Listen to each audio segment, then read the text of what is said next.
There is a fifth dimension beyond that which is known to man. It is a dimension as vast as space and as timeless as infinity. It is the middle ground between light and shadow, and it lies between the pit of man's fears and the summit of his knowledge. This is the dimension of imagination. It is an area which we call the Twilight Zone.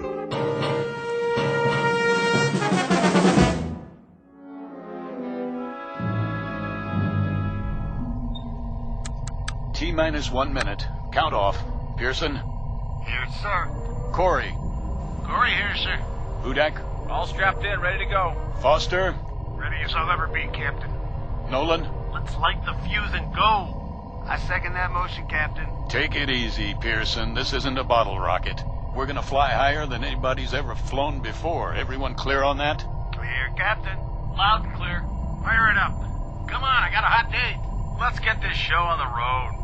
Something tells me we're gonna go on a long, long trip. Just do it. The suspense is killing me. Arrow 1. Come in, Arrow 1. This is Arrow 1. That you, Brandt? Affirmative, Captain Donlin. We read you loud and clear. Well, do we have a go? Weather's holding. Time for a system check. We already did that. Give it to us one more time. On your mark.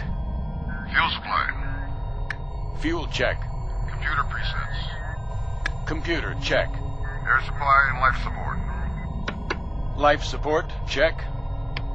Flight plan trajectory. Flight plan check. Autopilot.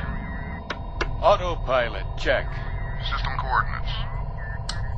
All systems check. Looking good, Captain. You've got to go. Crew, stand by. Hey, I changed my mind. I think my mother's calling me. I gotta go to the bathroom. Fire rockets. We have ignition. Cleared for takeoff, Arrow 1. Prepare for countdown. Ready for countdown. T-minus 15. Minus 14. Lock those seatbelts, boys. Hey, I forgot to bring my lunch. Where's my lucky rabbit's foot? Do they have TV in space? We're gonna miss a World Series. Minus 10. Take a deep breath, everybody. Minus 9. What, we should hyperventilate? Minus 8. Captain, I need a drink. Minus 7. No more chatter. Minus 6. Anybody bring a magazine? Minus 5. I gotta finish my crossword puzzle. Minus 4. When I get a last cigarette? Minus 3. Wait, I forgot to lock the door. Minus 2. Cut it, I said. Minus 1. Somebody tell my wife I love her. Aw, ain't that sweet? Blast off. Hang on. This is it.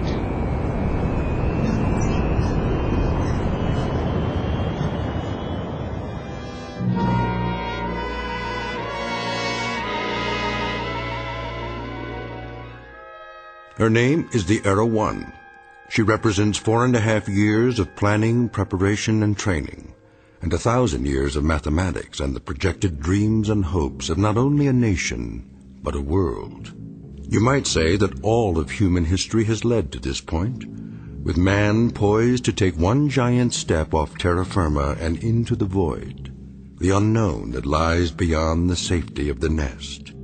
Because she is the first manned craft aimed into deep space, beyond the moon to other worlds that until now have been the exclusive province of science fiction writers and those given to imagination without bounds.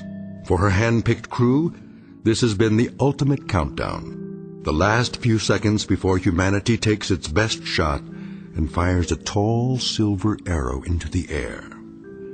But you know the saying about the best laid plans of mice and men.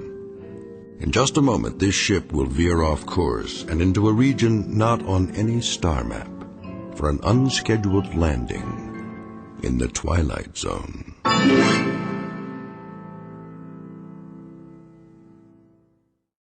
And now, The Twilight Zone and our story, I Shot an Arrow into the Air, starring Chelsea Ross, with Stacy Keach as your narrator.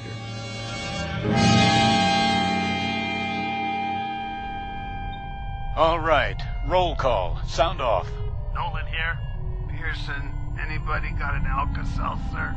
Foster, make it a promo. Corey here.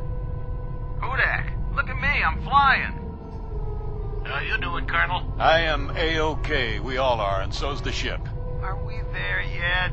We're leaving the Earth's gravitational field. Instruments all in the safety zone. Pearson, give me a visual scan. Yes, sir. Everything's on the money, Captain, as far as I can see. Cabin pressure? 1.19, sir. Disengage restraints. You can remove your helmets now. We're free to move around.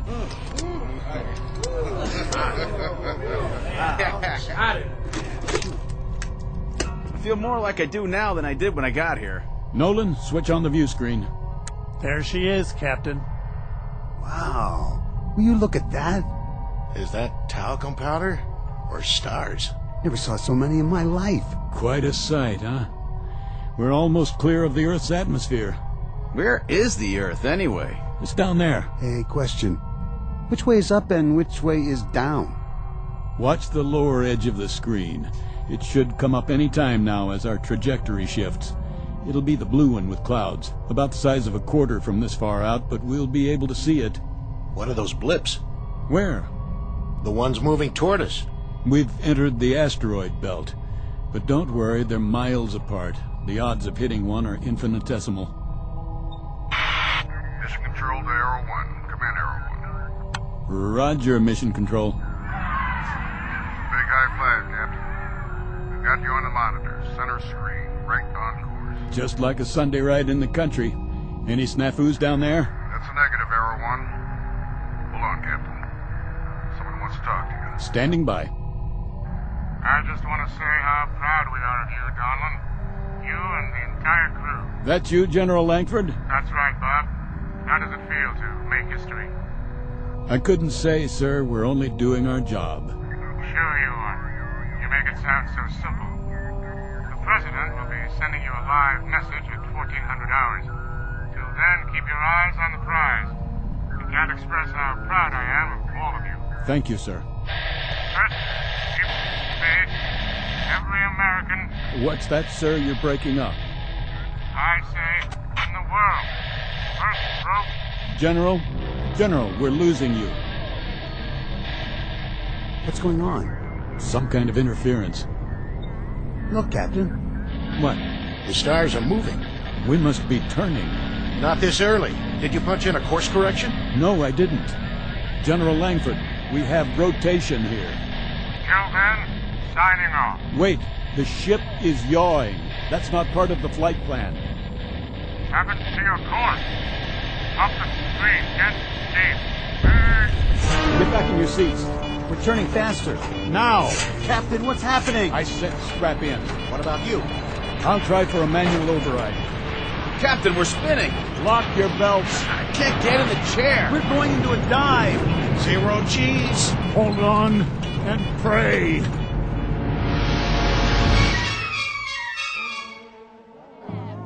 Vector 19. Triangulate with Sydney, Australia and South Africa.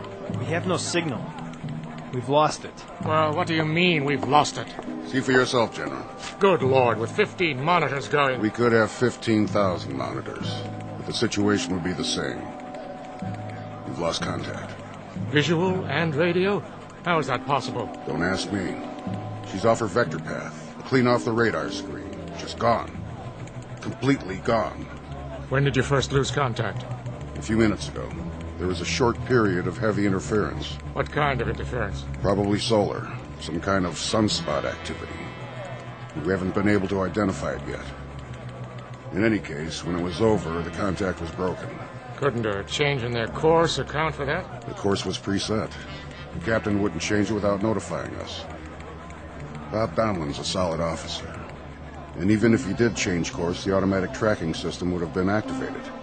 It would show up here on the board. So a ship with an 8-man crew just disappears like a puff of smoke. One minute she's there, the next minute she's gone. That's not the worst part. What do you mean? Until we regain contact, if we do, there's not a thing anybody can do for them. I shot an arrow into the air. It landed I know not where. What say, General? A nursery rhyme for the age of space. Gentlemen, wherever you are, may God help you. Contact the observatory. There's no readings. It's flat. She's gone.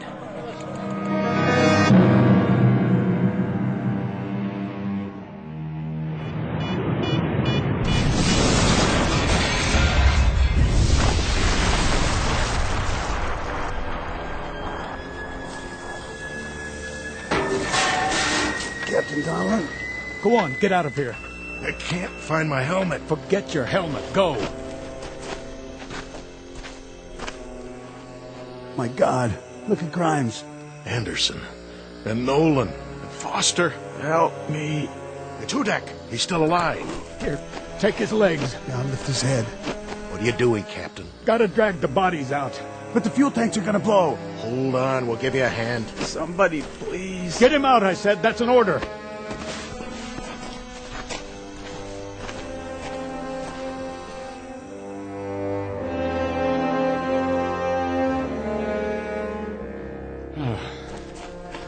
I think that's all of them. That's all of them, Captain. All right.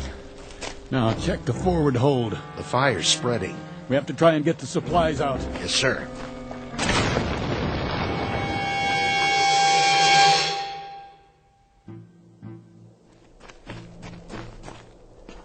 The others are all dead, sir. Except Hudak. How bad?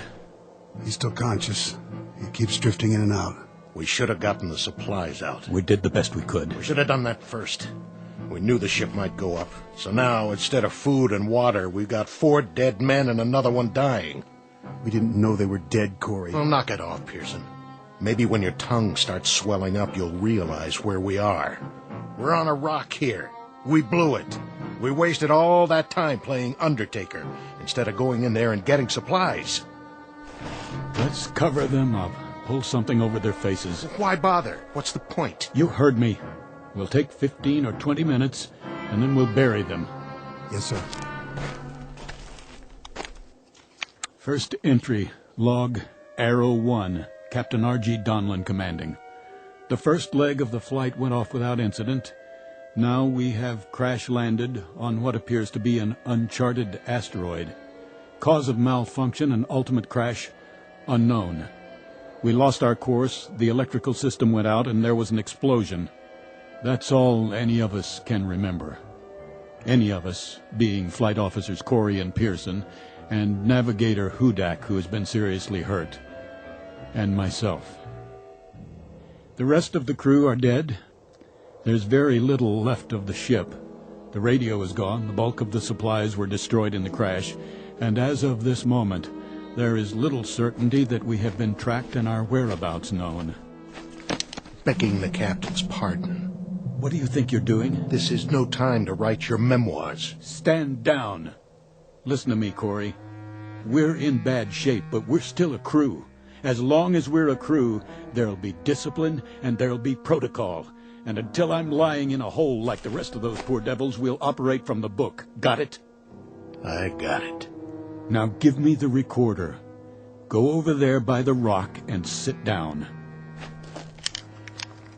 Continuing this log entry. Commander Donlin, it's hot, see? It's very hot. Thank you for the information, Corey. And that makes it hard to think. So if you're going to expend all that energy, use it to figure a way out of here. A way to get back home. A way to let them know where we are. Corey, you stay out of this. You heard him. Go over there and sit down. You've got a bad cut on your forehead. Make a bandage and tie something around it. Okay. Something's wrong with Corey, sir. The bump on his head, or whatever it was, he's not acting right. He's not the one I'm worried about just now. Hudak? Hudak, can you hear me? Sir? How about some water? Water. Please, sir. Thank you. How much is there? 5-gallon can and whatever we've got on us. Then why waste it? He won't last through the day. You the consulting surgeon, Corey? I'm 1 man out of 3 who's going to need that water. And 5 gallons isn't going to last very long. If the situation were reversed, Corey, if that were you lying there, I'll give you good odds you wouldn't want to get written off, 5 gallons of water or no. He's going to die, Colonel. If he dies, Corey, but nobody gets behind to push. If he's thirsty, he gets water. If he's hot, we move him in the shade. And then if he goes, we'll give him a prayer or two. Right? If you say so. Pearson? Sir. There's a broken shovel near the packs. Let's dig the graves. I'll relieve you in 5 minutes, then Corey here will relieve me. Right away, sir.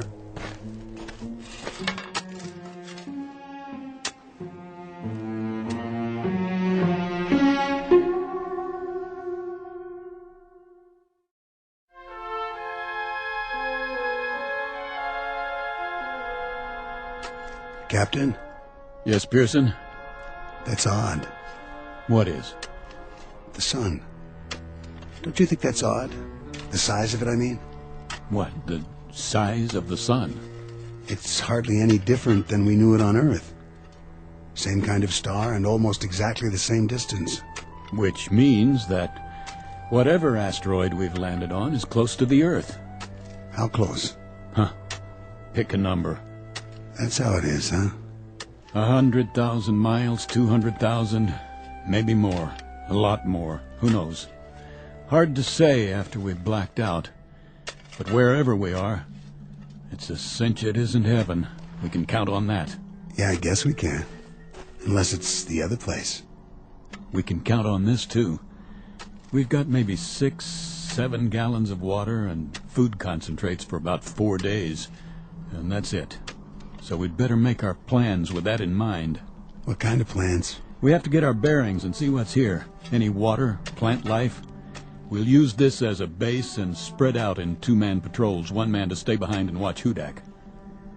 You think we'll find anything but rocks out there? At least we'll see what's on the other side of the rise.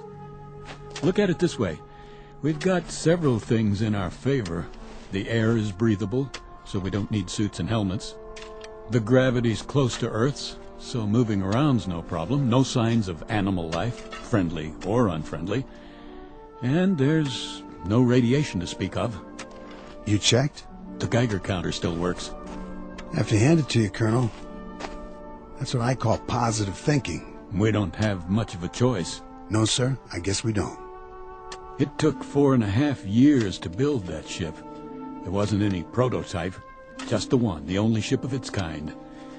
So, if they know where we are and want to come get us, they've got to build another one, and that'll take another 4.5 years. So I suggest we dig in and get comfortable, because any way you look at it, we've got a devil of a long wait ahead of us. Pearson, your turn.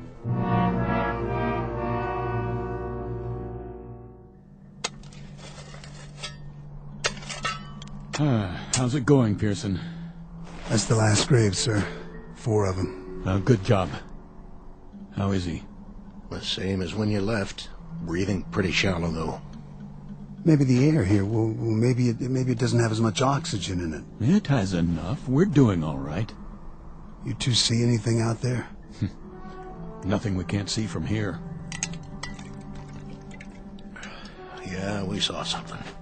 Sand and more sand. Rocks. And those scrubby hills over there. But not a single drop of water. This isn't an asteroid, it's an 8-ball. And hot, Pearson. Hot like nothing you've ever felt before. It'll be cooler at night, sir. I'll head south towards the mountains and take a look in that direction. If there is a night here. There has to be. The sun's moved down to the horizon. That you, Captain? Right here. What are you doing? Giving him his ration of water. Oh, no, not this time. Corey, take your hand off my canteen. That's an order. Not this time, Colonel. What are you talking about? I want an even shake. I want a chance. You're alive, aren't you? That's a better shake than the men in those graves got. For now. But I want to stay alive. So don't give him any of my water. Your water? That's right. It's ours now. Stand down, Corey. You heard him. How are you doing, Hudak? Hot. So hot. Yeah. Here, take a sip of this. Let go of that. Get off me. I said leave it. Don't you ever raise your hand to me. I'm still the commanding officer here. Do you understand? Captain Donlan? What is it, Pearson? See for yourself, sir. I think he stopped breathing. You'll be pleased to hear, Corey, that he won't be drinking any more of your water. Pearson, get something to cover his face. Yes, sir. You died a long way from home, boy. A long, long way. Rest in peace. Wait till dark. Then we'll make some treks over the hills and down to the flats in all 4 directions. We better get to know it, because this is our home now, gentlemen. Such as it is. Corey, what are you doing? What does it look like? I'm taking his canteen off his belt. He can't use it. For the record, Corey, there's just 3 of us now. And the big problem is going to be staying alive. You hear me? The 3 of us! I'll carry the extra canteen. Something's wrong with you, Corey. I was gonna share it. Sure you were. Something's very wrong with you. Something happened to you when you hit your head in the crash. Okay, so you're not responsible for your actions anymore, but if I catch you filching just once, Corey... Let it go. This dirty little grave robbing... I said forget it. Yes, sir. Now, let's all find a place in the shade and sit tight. For how long? Till the sun goes down.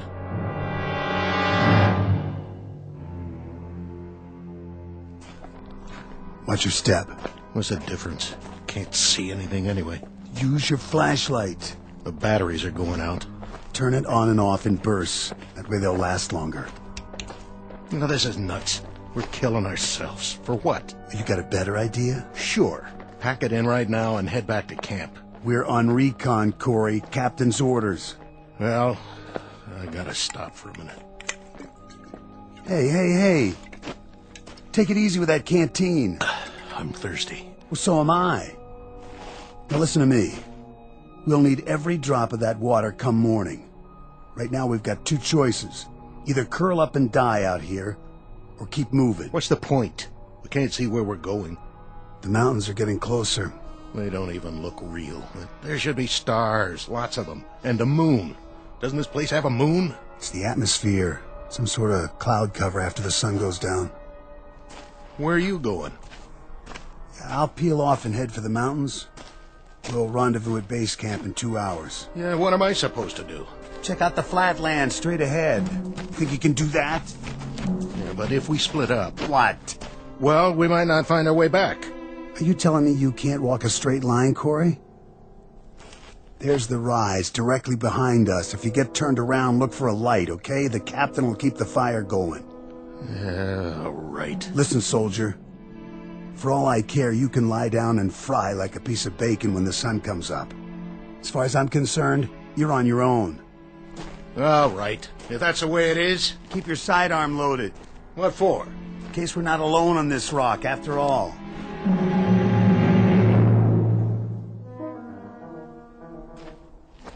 Corey? Are you following me? Corey?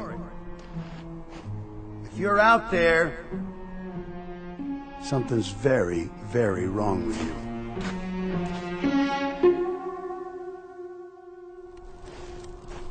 Pearson! Corey? Who's there? Identify yourself. What the...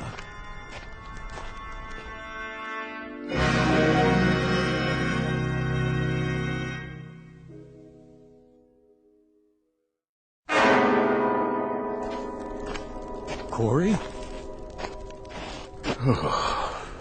Hello, Captain. Well?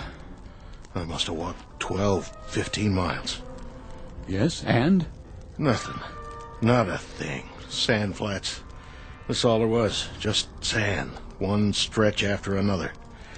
I thought I could get some kind of a fix from the stars, but it's overcast.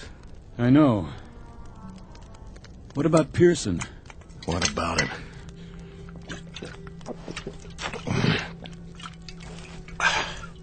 You haven't seen him? Not for hours. You didn't pass him coming back?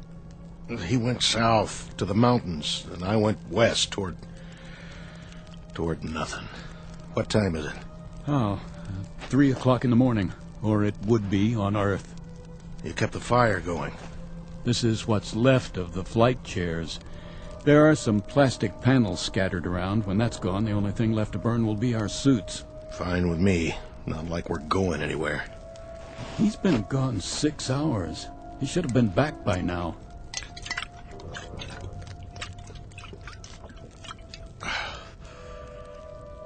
Corey? Yeah. You're sure you didn't see him or hear him? I already told you, Captain. We went in different directions. Was it hot out there, Corey? You know it. The sand doesn't cool off much at night. And that made you thirsty, didn't it? All the time. I guess I'm getting used to it. Obviously. Very used to it. So used to it, Corey, that you didn't even need any of your water. I drank some. Hardly any. This canteen is almost full. You were out all those hours and you didn't touch more than a drop. Is that right? That's pretty remarkable. Downright amazing, in fact. So put me in for a medal. Buddy, what I'm going to give you can't get pinned on a uniform. Hey, what are you talking about? I want to know why you started out 6 hours ago with half a canteen and then came back with it 3/4 full. Hey, let me go. Come on, Corey, talk. I want to know where you left Pearson and what you did with him. Now. All right. It was like this. I found him face down. He must have fallen and hit his head on a rock. That's all I know. He was dead when I got there. And where did this happen? At the foothills. You followed him there? I went looking for him. Sand was too deep, heading west. I had to change directions. It's your story you'd better change. Captain, I swear I didn't touch him. He was dead already. I saw his canteen, and I poured his water into mine. I knew you wouldn't believe me. That's why I told you I hadn't seen him. What's that for? On your feet. We're going to bring him back. No, you're nuts. It's 7 or 8 miles from here. I can't make it again. I'm dead, Captain. Correction. You're almost dead, but you're not quite yet. Let's go, Corey. I want a conducted tour all the way to Pearson's body. I want to see for myself. Let's move out.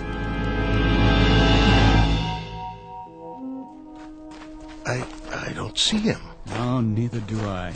But I'm sure this is the place. I'm sure this is where he was. But he's not here now, is he? Just these marks in the sand. Captain, look. He must have crawled away. I thought you said he was dead. I was wrong. I must have been wrong. But you were so sure he was dead. You were so positive, Corey. I was. Did you do anything for him? Anything at all? Did you check his pulse, his respiration? Did you do anything to help him? I checked, I swear. Or did you just steal his water and then make a beeline back as fast as you could? You must have been hit hard in the head, pal, real hard. It knocked more out than your senses. It turned you into an animal. Captain, please. I thought he was dead. I really did.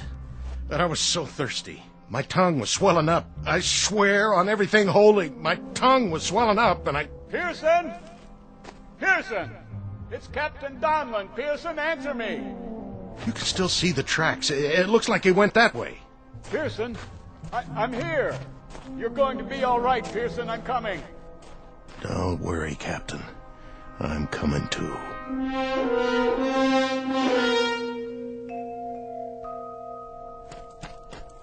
Pearson. Captain?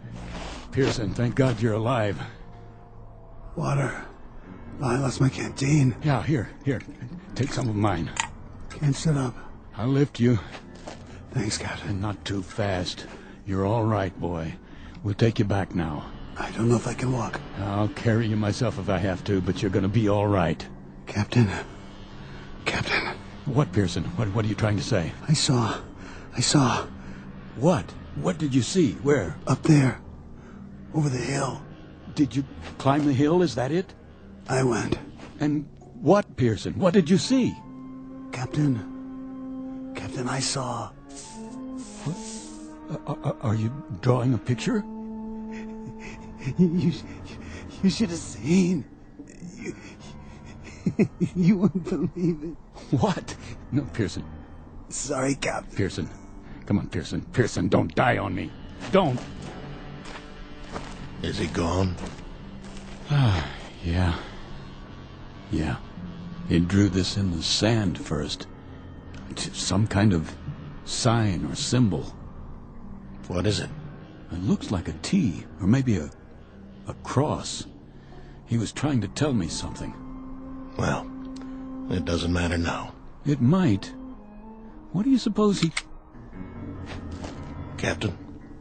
Corey, put the gun down. Captain, 2 men can live maybe 5 more days. 1 man can live 10. You'll forgive me, Captain, but... You killed Pearson, didn't you? In cold blood. Maybe I did. What of it? Are you gonna court-martial me? Corey, you're demented. You're a madman. You already killed once. Don't make this any...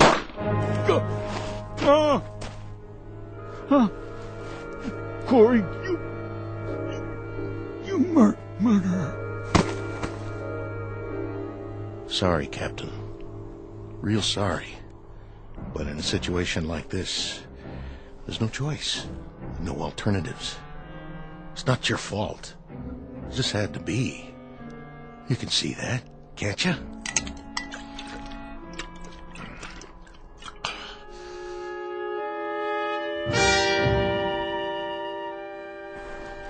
What? Morning. That blasted sun already. Gotta get a move on. Goodbye, Captain Donlin. Pearson. Now, what were you trying to say, Pearson? Lines in the sand. Something over the hill. Is that it?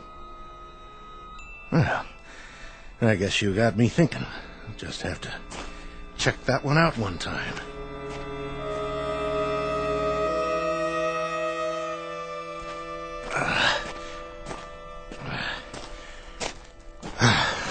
There.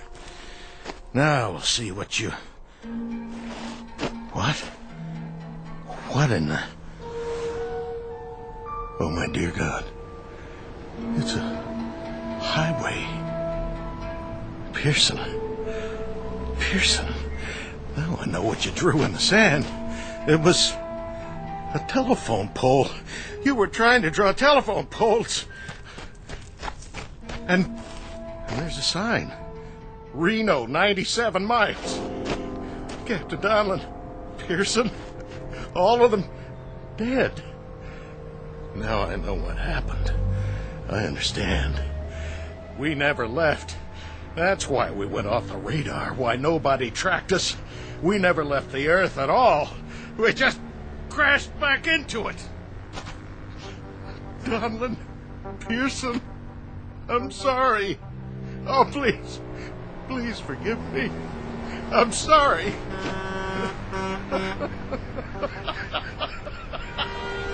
Oh, stop! Please! Stop! Somebody! Anybody! Please! Stop!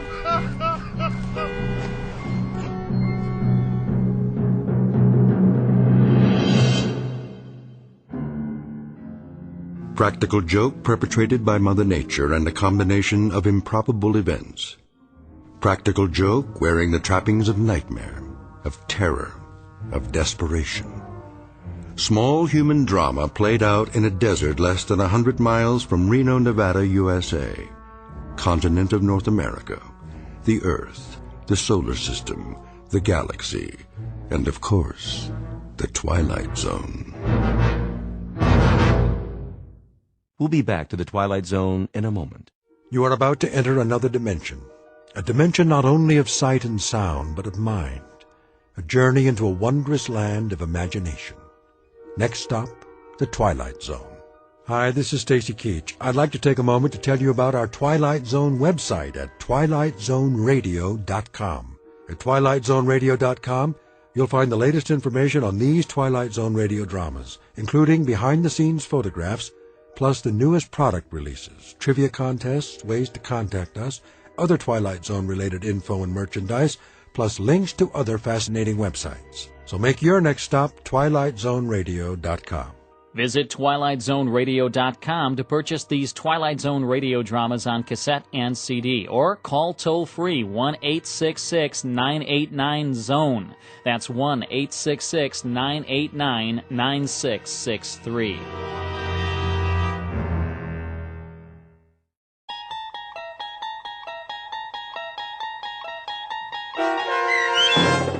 I shot an arrow into the air, starring Chelsea Ross with Stacy Keach as your narrator, was adapted for radio by Dennis Etchison and based on a script by Rod Serling. Heard in the cast were Norm Woodell, Roderick Peoples, Jeff Lupetin, David Darlow, Rich Komanek, Turk Muller, Lawrence Nepodal, Carl Amari, Roger Wolski, and Vince Amari. To learn more about the Twilight Zone radio dramas and to obtain audio cassettes and CDs of these programs, visit our website at twilightzoneradio.com. The producers of The Twilight Zone wish to thank CBS Enterprises, Carol Serling, Dennis Etchison, Dick Brescia Associates, Claire Simon Casting, Terry Jennings, XM Satellite Radio, Sirius Satellite Radio, our sponsors, and our radio affiliates for helping make this series possible. This copyrighted radio series is produced and directed by Carl Amari and Roger Wolski for Falcon Picture Group. Doug James speaking.